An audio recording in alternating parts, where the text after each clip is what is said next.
आप सभी को एग्जाम नैनो यूट्यूब चैनल में हार्दिक स्वागत है। जेटेट का क्लास में हम लोग आज सीडीपी का टोटल 30 क्वेश्चन हम लोग डिस्कस करेंगे। सीडीपी में आपका 30 क्वेश्चन पूछा जाएगा आपका एग्जाम में। आपका एग्जाम कब होगा इसको लेकर के संशय है। बहुत सारे विद्यार्थियों का कमेंट आता है, मैसेज आता है कि सर एग्जाम कब होगा। बट हम लोग सभी जानते हैं कि यहाँ का व्यवस्था किस प्रकार से चलता है, उसी प्रकार से आपको भी ढलना होगा और उसी के अकॉर्डिंग आपको चीज़ों को लेकर जाना होगा। तो चलिए हम लोग सेशन की शुरुआत करते हैं। सबसे पहला क्वेश्चन आज का सेशन का सीडीपी में पूछा जा रहा है आपसे कि बुनियादी स्तर पर मातृभाषा में शिक्षा देना बेहतर है, क्योंकि अगर हम लोग एनईपी की बात करेंगे, नेशनल एजुकेशन पॉलिसी की बात करेंगे, उसमें भी आपका किस पर सबसे ज़्यादा जोर दिया गया है? मातृभाषा पर शिक्षा। किस पर? मातृभाषा पर। आपको कमेंट बॉक्स में कमेंट करके बताना है, इससे हमको पता चलेगी कि आप एनईपी के बारे में कितना जानकारी रखते हैं कि मातृभाषा में शिक्षा आपको किस उम्र तक आपको देना है according to the new education policy. अगर आप शिक्षक बनने जा रहे हैं और अगर आप विद्यार्थी हैं आज के डेट में, बट आगे आने वाले टाइम में आप झारखंड को लीड करेंगे, तो वहाँ पर आपको जानना होगा कि आखिर राष्ट्र स्तर पर, नेशनल स्तर पर, नेशनल लेवल पर क्या चीज़ें चल रही है एजुकेशन को लेकर के।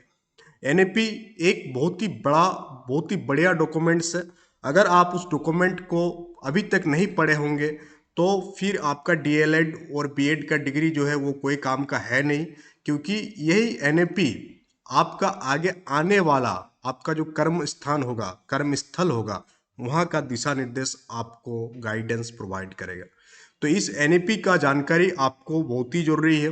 एनईपी पर एक वीडियो भी हम लोग बना देंगे अगर आप चाहते हैं, बट उससे पहले हम चाहते हैं कि आप एनईपी का जितने भी डॉक्यूमेंट्स है उन सारे डॉक्यूमेंट्स को आप गो थ्रू करें। इससे आपको सीडीपी को समझने में बेहतर होगा। साथ ही साथ अगर आप कहीं पर पढ़ा रहे होंगे वहां पर आप बेहतर शिक्षा दे सकते हैं।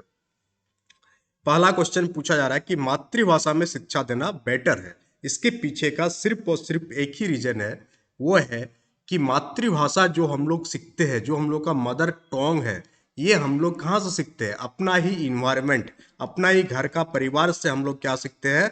मातृभाषा को सीखते हैं। इसके लिए हमको कोई डिक्शनरी नहीं चाहिए, कोई टीचर नहीं चाहिए जो हमको रटा रहा होगा कि भार्ब वन का भार्ब फॉर्म ये होता है, भार्ब टू का ये होता है, भार्ब थ्री का ये होता है, भार्ब फोर का ये होता है। उसमें दिमाग क्या हो गया? रटंत पद्धति पर चला गया। अगर आप कोई और लैंग्वेज सीख रहे हैं, और लैंग्वेज बोलने का मतलब इंग्लिश लैंग्वेज, बाकी और कोई लैंग्वेज नहीं, इंग्लिश लैंग्वेज, गुलामी वाला लैंग्वेज आज भी हम लोग सीख रहे हैं, पढ़ रहे हैं और बहुत ही शान से बोलते हैं कि हमको इंग्लिश बहुत ही बढ़िया आता है। ये गुलामों वाली भाषा है, गुलामी का भाषा है। बट हम लोग अब कुछ कर नहीं सकते हैं, समय बीतता चला गया, हम लोग आधुनिक बनते गए, और जैसे जैसे हम लोग और आगे बढ़ रहे हैं तो हम लोग क्या देख पा रहे हैं कि बिना इंग्लिश का कोई काम हो नहीं पा रहा। बट ये मानना पड़ेगा, जो एनईपी को फ्रेम किया, ये लोग क्या किए कि मातृभाषा पर जोर दिया कि हाँ, मातृभाषा में शिक्षा आपको प्रोवाइड करना है। तो इसके क्या फायदा होती है? पहला बेनिफिट है कि इससे मातृभाषा में शिक्षा देने से बच्चा क्या करेगा, अपना जो प्राकृतिक वातावरण है वहां से चीजों को लर्न कर पाएगा, जिससे बच्चे बहुत ही बेहतर सीख पाएंगे, चीजों को रिटेन कर पाएंगे। अगर वो प्राकृतिक वातावरण नहीं होगा, अपना वातावरण नहीं होगा, तो बच्चा उतना ही सीखेंगे जितना उसको टीचर बताएगा और जितना उसको एग्जाम के लिए जरूरी है। बाकी चीजें वो छोड़ देगा, उसको कोई फर्क नहीं पड़ता है, वो कंफर्म छोड़ देगा। और यही होते हुए आया है, हम लोगों के साथ भी हुआ है, जिसके कारण आज के डेट में अगर हम लोग इंडिया की बात करें, भारत की बात करें, तो आज भारत में आपको कोई नया प्रेमचंद देखने को मिला? नहीं देखने को मिला। क्यों देखने को नहीं मिला? क्योंकि हम लोग अपना मातृभाषा को ही खत्म कर दिए, सीखने की चीजों को ही हम लोग खत्म कर चुके हैं। तो इसका आंसर हो जाएगा आपका option number D. Move to the next question. Question number 2 आपसे पूछा जा रहा।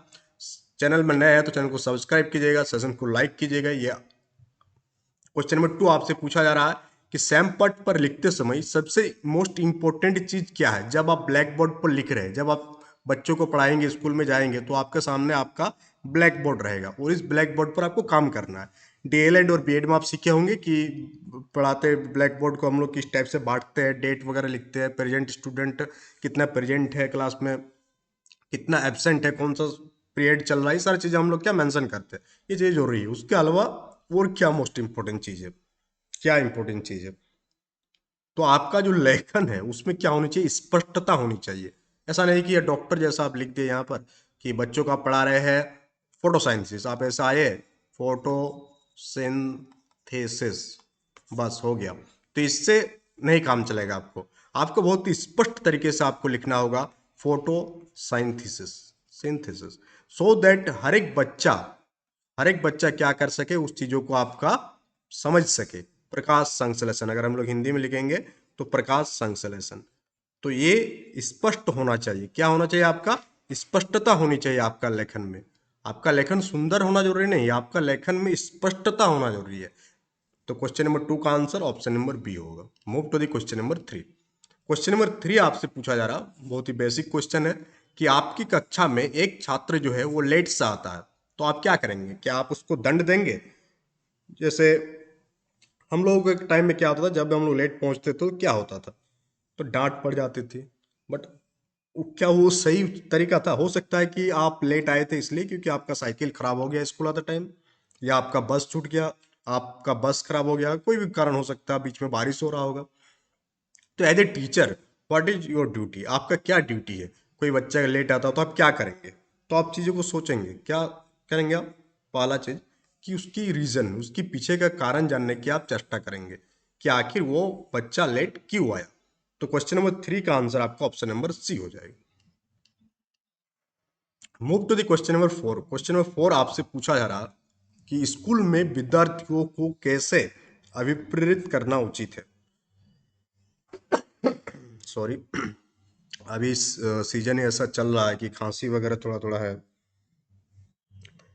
तो विद्यार्थियों को अभिप्रेरित करने, विद्यालय में क्या पूछा जा रहा है, विद्यार्थियों को कैसे अभिप्रेरित करना उचित है, किस प्रकार से?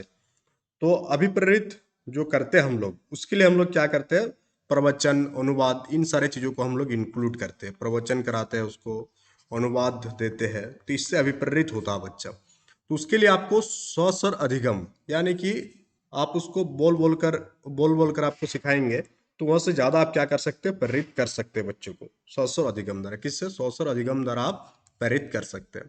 क्वेश्चन नंबर 4 का आंसर ऑप्शन नंबर डी हो जाएगा। 5 का पूछा जा रहा है आपसे कि शिक्षा का उद्देश्य क्या होना चाहिए। तो शिक्षा का उद्देश्य क्या होना चाहिए? पहले ऑप्शन आप देखेंगे कि विद्यार्थियों में व्यावसायिक कुशलता का विकसित करना, सामाजिक जागरूकता का विकास करना, परीक्षा के लिए तैयार करना, ये तो कभी है ही नहीं, व्यवहारिक जीवन के लिए विद्यार्थियों को तैयार करना। ये आंसर बहुत ही उचित लग रहा है कि जो रियल लाइफ है, क्या है आपका, जो रियल लाइफ है, वास्तविक लाइफ है, उसके लिए क्या करेंगे आप, क्या करेंगे, विद्यार्थियों को तैयार करेंगे। ना कि आप उसको कोई एग्जाम पास कराने के लिए तैयार करेंगे, ना कि उसलिए पढ़ाएंगे कि उसको जानकारी रहेगा, इंफॉर्मेशन रहेगा तो 5-6 आदमी उसको वाहवाही करेगा। ये सब के लिए नहीं पढ़ा। शिक्षा का मेन एम ही है व्यवहारिक जीवन के लिए विद्यार्थियों को तैयार करना।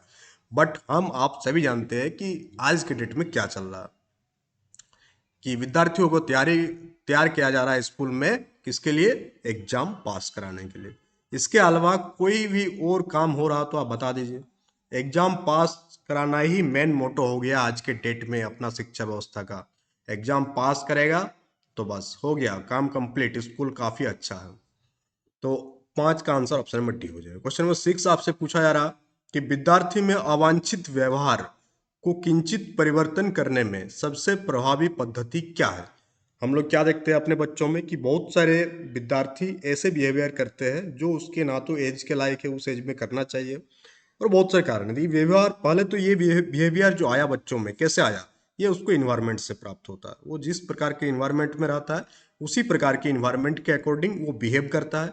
उसका उसको जिस प्रकार से शिक्षा मिलेगा, जिस प्रकार से शिक्षक उसको तैयार करेंगे, वो खुद तैयार होंगे उस प्रकार से। तो यहाँ पर इसको अगर आप दंड देंगे तो भी वो उन सारे बिहेवियर को नहीं छोड़ेगा, वो गार्जियन को ध्यान में लाएंगे तो भी उतना इफेक्टिव नहीं होगा। तो सबसे ज़्यादा इफेक्टिव होगा क्या, कि पहले तो आप फाइंड करने की कोशिश करेंगे कि ये जो अवांछित बिहेवियर है, अनवांटेड बिहेवियर है, ये आया कहाँ से बच्चों में, और फिर आप उसका क्या करेंगे, उपचार करने का ट्रीटमेंट करेंगे। जैसे अगर कोई बच्चा, एक एग्जाम्पल के तौर पर, वो बच्चा जिस जगह पर रहा था वहाँ के जो बड़े हैं वे क्या गाली का इस्तेमाल ज़्यादा करता, तो वो बच्चा भी क्या करेगा, वो भी बच्चा गाली का इस्तेमाल करेगा भरपूर एकदम। अब वो बच्चा गाली का इस्तेमाल कर रहा है स्कूल में आकर, अब आपको पता करना है कि गाली सीखा कहाँ से। तो सबसे पहले आपको पता चलेगा कि हाँ वो जिस प्रकार के इन्वायरमेंट में रहता है वहाँ पर गाली का प्रयोग बहुत ज़्यादा होता है और वहीं से ये बच्चा क्या कर रहा है, उन सारे गाली को सीख रहा है और उसे आके स्कूल में बोल रहा है। तो उसके लिए क्या करेंगे, फिर आप ट्रीटमेंट करेंगे, घर वालों को बोलेंगे कि ऐसा ऐसा, घर वालों को क्या बोलेंगे कि आप लोग गाली देना पहले बंद कीजिए, उसके बाद जो है आपका बच्चा बंद करेगा। तो ये सब चीज़ें आप कर सकते हैं, काफ़ी रोमांचक चीज़ें, ये सारी चीज़ें करेंगे आप जीवन में। तो क्वेश्चन नंबर 7 आपसे पूछा जा रहा है कि आपको शिक्षक दिवस पर कुछ विद्यार्थियों ने एक बधाई पत्र भेजा। तो टीचर्स डे में अगर आप पढ़ाते होंगे तो स्टूडेंट्स आपको कुछ ना कुछ गिफ्ट देता है, और साथ ही साथ प्रचलन में है कि कोई एक अपने हाथ से, अभी वीडियो यहाँ रिकॉर्डिंग नहीं हो रहा, नहीं तब दिखाता आपको कि हाथ से बनाया हुआ भी बहुत सारी चीज़ें देते हैं, जिसको हम डाल देंगे आज चैनल में भी। तो वहाँ पर आप देख पाएंगे बधाई पत्र कहते हैं इसको। तो आप अब क्या करेंगे, उस बधाई पत्र को लेकर आप क्या करेंगे?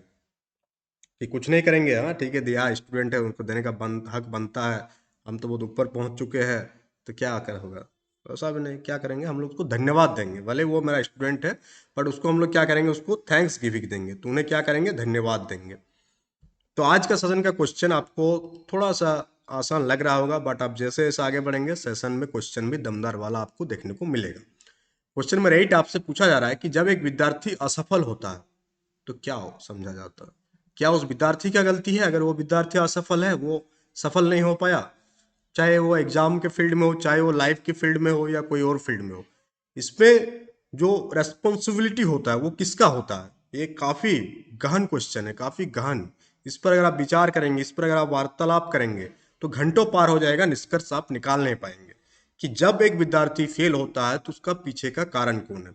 बट एक सिंगल लाइन में इसको खत्म किया जा सकता है कि जब एक विद्यार्थी असफल होता है तो इसके पीछे का कारण क्या है। तो क्या कारण है? तो कारण तो यहाँ पर पूछा नहीं जा रहा आपसे, क्या समझा जाता है ये पूछा जा रहा है। क्वेश्चन को आप ध्यान से पढ़ेंगे कि क्या समझा जाता है जब एक विद्यार्थी असफल होता है। तो ये हम लोग मान लेते हैं कि ये उस विद्यार्थी का पर्सनल चीज है, व्यक्तिगत है। क्या है आपका? व्यक्तिगत है। पर्सनल स्पेलिंग ऐसे होगा ना, पर्सनल, ठीक, व्यक्तिगत। तो वो उसका व्यक्तिगत मामला बन जाता है, जबकि ये क्या है, एक सामाजिक मामला है। अगर एक विद्यार्थी 1 साल पढ़ाई करने के बाद फेल होता है तो वो उसका व्यक्तिगत मामला नहीं है, वो एक सामाजिक मामला है। क्या है वो? आपका एक सामाजिक समस्या है, सोशल प्रॉब्लम है।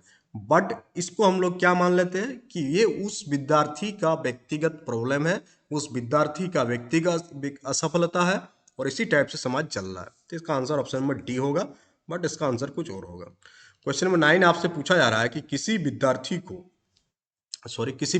की सबसे महत्वपूर्ण विशेषता क्या है। आज का क्वेश्चन काफी जो है आपका साइकोलॉजी बेस्ड है, सोशल प्रॉब्लम्स को लेकर आ रहा है, और आप समझ पा रहे होंगे कि जिस प्रकार की सामाजिक समस्याएं आज हम लोग देख पा रहे हैं उसके पीछे ये सब आपको चीजें, ये सब आप चीजें आपको देख पा रहे होंगे आप, और वही सब चीजें आपके एग्जाम में पूछा भी जा रहा है कि किसी विद्यार्थी की सबसे महत्वपूर्ण विशेषता क्या है। तो किसी विद्यार्थी की सबसे महत्वपूर्ण विशेषता क्या है? क्या ईमानदारी है? क्या आज्ञाकारिता है? कि हाँ वो विद्यार्थी, आपका जो विद्यार्थी है, आपका जो बच्चा है, जो स्कूल का स्टूडेंट है, आप जब बोलते हैं कि पानी लाओ तो पानी लेके आ जाता है, जब बोलते हैं कि डायरी लेके आओ डायरी लेके आ जाता है। तो क्या वो महत्वपूर्ण विशेषता है कि वो आपका बात माने, यानी कि वो आज्ञाकारिता है? कि आज्ञाकारिता होना विशेषता है? कि उसके अंदर रिस्पॉन्सिबिलिटी की अनुभूति, यानी कि उत्तरदायित्व की अनुभूति है, कि वो बच्चा ईमानदार है? क्या विशेषता है सबसे बढ़िया विशेषता एक विद्यार्थी का? तो एक विद्यार्थी का सबसे महत्वपूर्ण विशेषता होती है सहभागिता। क्या होती है आपका? सहभागिता। अगर कोई काम दिया गया है, ठीक है, कोई भी काम है, और उसे 5 व्यक्तियों मिलकर ही उस काम को कर सकता है, तो उस टाइम अगर किसी एक के पास एक्सपर्टीज है उस काम को करने का, बट वो बाकी को कोऑपरेट नहीं कर रहा है, तो आप क्या पाएंगे कि आपका प्रोजेक्ट फेल हो जाएगा, आपका काम हो नहीं पाएगा। सिंपल एग्जांपल के माध्यम से, कि अगर मान लेते हैं कि 10 टीचर है, कितने टीचर है? 10 टीचर है। आप 10 टीचर को कोऑर्डिनेट करके ये 10 टीचर अगर अपने विद्यार्थियों को पढ़ाएंगे, तो आप क्या देखेंगे कि विद्यार्थी ज़्यादा सीख रहे हैं। बट उनमें से अगर 4-5 कोऑर्डिनेट नहीं कर रहा है, उन लोगों को लगता है कि हाँ नौकरी मिल गया है, सैलरी आ जाएगा, मेरा तो काम चल ही रहा है, बच्चों को पढ़ा के क्या होगा, कोई फ़ायदा होने वाला है नहीं, ये सब बच्चे तो ऐसे भी पढ़कर क्या करेंगे बाद में, अपने मन में ही वो मान लिया है बच्चे का फ्यूचर क्या होगा पहले से ही। तो फिर समाज की स्थिति क्या होगी, आप समझ रहे में आ रहा है आपको। तो क्वेश्चन नंबर 9 का आंसर ऑप्शन नंबर सी हो जाएगा। क्वेश्चन नंबर 10 की बात करते हैं हम लोग कि आप किसी कक्षा में एक पाठ को पढ़ाते हैं और एक विद्यार्थी विषय से असंबद्ध एक प्रश्न पूछता है, तो आप क्या करेंगे। आज का सेशन का क्वेश्चन काफ़ी अच्छा है। आप डील करेंगे इन सारी चीज़ों को जब आप क्लास में जाएंगे या पढ़ाएंगे। आप डीएलएड बीएड के टाइम में आप जो आपका स्कूल वाला विजिट किए होंगे आप 2 महीना का, और एक बहुत ही बढ़िया बात बताते हैं आपको, याद आ गया अभी कि बहुत सारे डीएलएड बीएड कॉलेज ऐसा है जो लोग क्या करता है पता है आपको। जो स्कूल विजिट वाला होता है ना, जिसमें 2 महीना का स्कूल में जाकर पढ़ाना होता है, 2 महीना 3 महीना according to the university and colleges. तो वहाँ पर क्या करते हैं, वहाँ पर भी वो सेटिंग करते हैं कि आपको आना नहीं है, पहला दिन जाना है, आपका नाम लिखवा देना है और हेडमास्टर को 500 रुपया दे देना है। आपका जो है वो सर्टिफिकेट बन के तैयार हो जाएगा, आप भी खुश, आप शिक्षक बन गए, आपको डिग्री मिल गया। बट ये सारी चीज़ें विडम्बना है। क्या है, ये सारी चीज़ें समाज की विडम्बना है कि आप शिक्षक बने नहीं हैं और उससे पहले ही आप उन सारे हथियारों को अपना रहे हैं कि कैसे कैसे हम पास कर जाए, और आप ये उम्मीद लगाते हैं कि हम एक बेहतर शिक्षक बनेंगे। तो क्वेश्चन आपसे पूछा जा रहा है कि आप किसी कक्षा में एक पाठ को पढ़ाते हैं और एक विद्यार्थी विषय से असंबद्ध एक प्रश्न पूछता है, तो उस टाइम आप क्या करेंगे। उस टाइम आप क्या करेंगे, ऑप्शन आप देखिए और बताइए कि उस टाइम आप क्या करेंगे।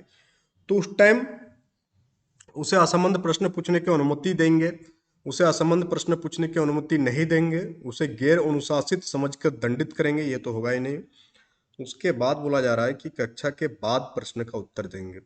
तो ये हो सकता है कि अगर ऐसा क्वेश्चन पूछा जा रहा है जो उस क्लास से रिलेटेड नहीं है और आप क्लास को डिस्टर्ब नहीं करना चाहते हैं, तो आप कक्षा के बाद प्रश्न का उत्तर दे सकते हैं। बट प्रश्न पूछने की अनुमति तो आपको देना ही, यहाँ कोई कुछ भी क्वेश्चन कर सकता है, बच्चा दिमाग में कुछ आया है उसका। क्वेश्चन नंबर 11 आपसे पूछा जा रहा है कि एक प्रसामान्य 12 वर्ष की आयु के बच्चों में सबसे अधिक होना संभव, क्वेश्चन लगता है टाइपिंग गलत है ये, सबसे अधिक होना संभव है कुल प्रेरक समन्वय में कठिनाई, वयस्कों को खुश करने के बारे में दुश्चिंता की अनुभूति, सब और यहाँ में उसकी रुचियों को सीमित करना, संकुचन वजन के लिए बेचैनी।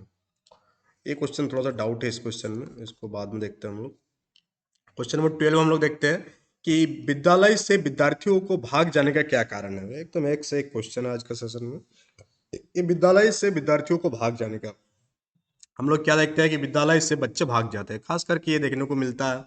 इसके पीछे का जो रीजन है वो बहुत ही आसान है कि समस्या के प्रति शिक्षकों की निर्दयी अभिवृत्ति, यही कारण है जिसके कारण बच्चे जो है स्कूल से भाग जाते हैं। भाड़ में जाए पढ़ाई, पहले भागो यहाँ से। क्योंकि शिक्षकों का बिहेवियर अभिवृत्ति के निर्दयी होगा, तो उस स्कूल में जो बच्चे होंगे वो भी किस प्रकार के होंगे कि वह भी ना तो समाज से उसको प्यार रहेगा, ना तो शिक्षकों से प्यार रहेगा, ना तो उसका प्यार पढ़ाई से प्यार रहेगा। तो इसलिए शिक्षकों का जो अभिवृत्ति है ये काफी इंपॉर्टेंट रोल प्ले करता है एक बच्चा का डेवलपमेंट में। क्वेश्चन नंबर 13 आपसे पूछा जा रहा है कि विद्यार्थियों में श्रम की स्फूर्ति का विकास करने के लिए क्या करना होगा आपको। यानी विद्यार्थी ताकि क्या हो कि वो श्रम करे, बिना कुछ डिमांड किए वो क्या करे, श्रम करे, वो ज़्यादा काम कर सके, वो उसके अंदर एनर्जी भरे रहे, वो एनर्जेटिक रहे।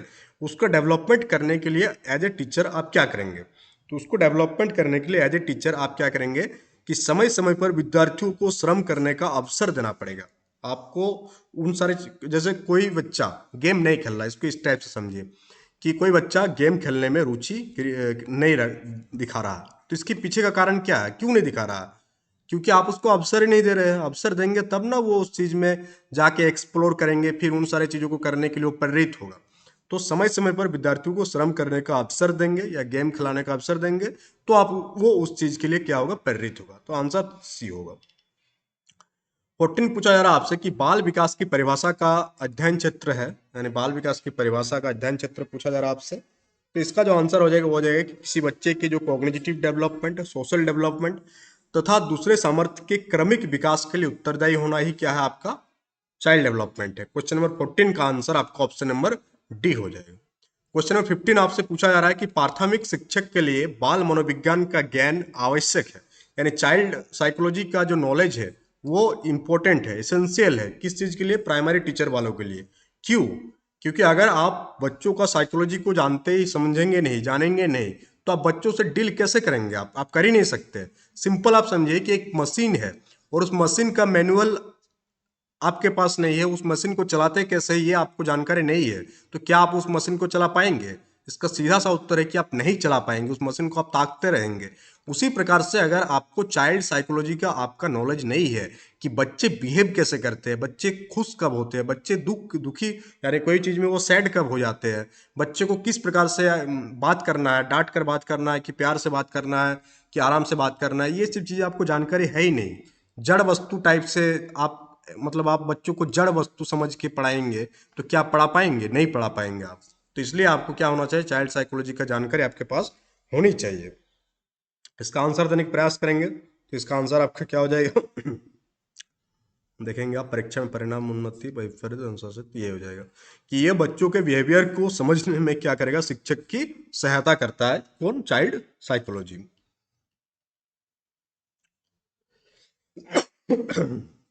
तबीयत ज़्यादा खराब लग रहा है तो आज यहीं तक रखते हैं, क्वेश्चन नंबर 15 तक ही। और कल सेशन में हम लोग फिर 16 से हम लोग स्टार्ट करेंगे कल के सेशन में, क्योंकि खांसी बहुत ज़्यादा हो रहा है अभी। तबीयत काफ़ी दिनों से खराब है मेरा, बट ठीक है, हम लोग सेशन को कल कंटिन्यू करते हैं, क्वेश्चन नंबर 16 से हम लोग कल डील करेंगे। तो that's all for today, thank you for joining the session.